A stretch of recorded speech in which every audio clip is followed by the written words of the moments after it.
আমি রমজান এখন মুম্বাই জলভূমিতে। প্রিয়াঙ্কা গাড়ি নিয়ে আসো। হ্যাঁ পৌঁছে গেছি, দুঃখিত একটু দেরি গেল। এত দেরি করেছো রমজান? জানি ট্রাফিকে আটকে গেলাম। ঠিক আছে চলো এখন।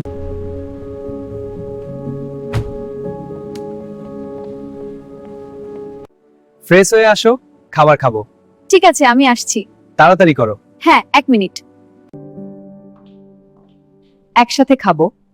হ্যাঁ অবশ্যই। আমরা এখন শপিং এ যাব। দারুণ, আমি রেডি। তাহলে চলো খাওয়া শেষ করি।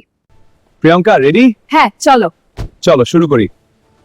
ওটা দারুণ লাগছে। ঠিক আছে দেখি। প্রিয়াঙ্কা রমজানের জন্য কি কিনবে?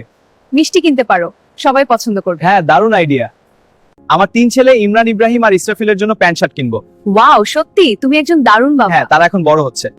কেনাকাটা শেষ, আর কিছু কিনতে পারলাম না, টাকা শেষ। সত্যি? তাহলে এখন কি করবে? বাসায় যাব। প্রিয়াঙ্কা তুমি তো জানো না আমি ইলেকট্রিকের কাজ করি, পাশাপাশি ঝালমুড়ি বেচি। সত্যি তুমি এত কিছু করো?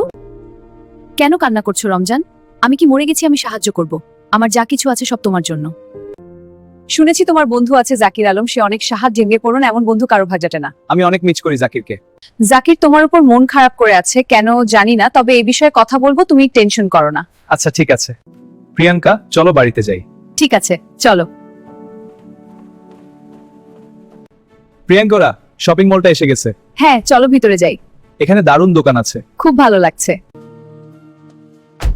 ওয়াও এত শপিং করেছে, দেখি দেখি। হ্যাঁ তোমার জন্য কিছু এনেছি।